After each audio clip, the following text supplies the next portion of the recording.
Pemirsa, peralatan masak tradisional dari tanah liat mulai kurang diminati seiring dengan adanya alat masak modern di pasaran.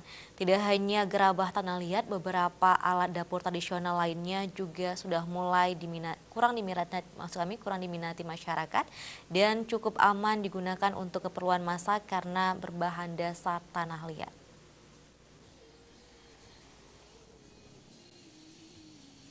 Penjualan panci tanah liat dan beberapa jenis alat masak tradisional lainnya sepertinya masyarakat sudah mulai meninggalkan wadah yang terbuat dari tanah tersebut untuk memasak dan sekarang banyak beralih ke alat masak lebih modern. Kendatipun permintaan turun, para pedagang kuali tanah liat di pasar Lambaru ini masih bertahan dengan kondisi yang ada. Kendatipun demikian, konsumen masih ada juga yang mencari peralatan dapur. Sebut saja Ayu mencari beberapa keperluan dapur tradisional. Dari segi kualitas, Ayu menilai lebih murah dan aman digunakan. Barang-barang tradisional masih ya.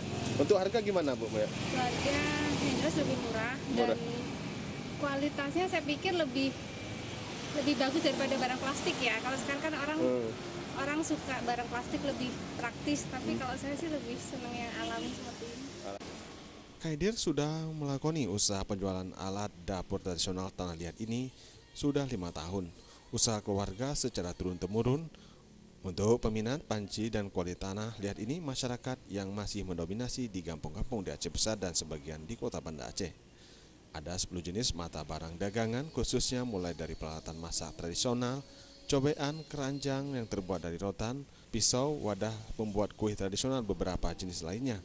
Khusus untuk kuali tanah, biasanya peminat banyak pada hari megang. Ya, sering banyak orang beli kok hari-hari pisau. Ya, selainnya perlengkapan ya alat kue. Ada juga yang bahan review tentang kuali-kuali tanah.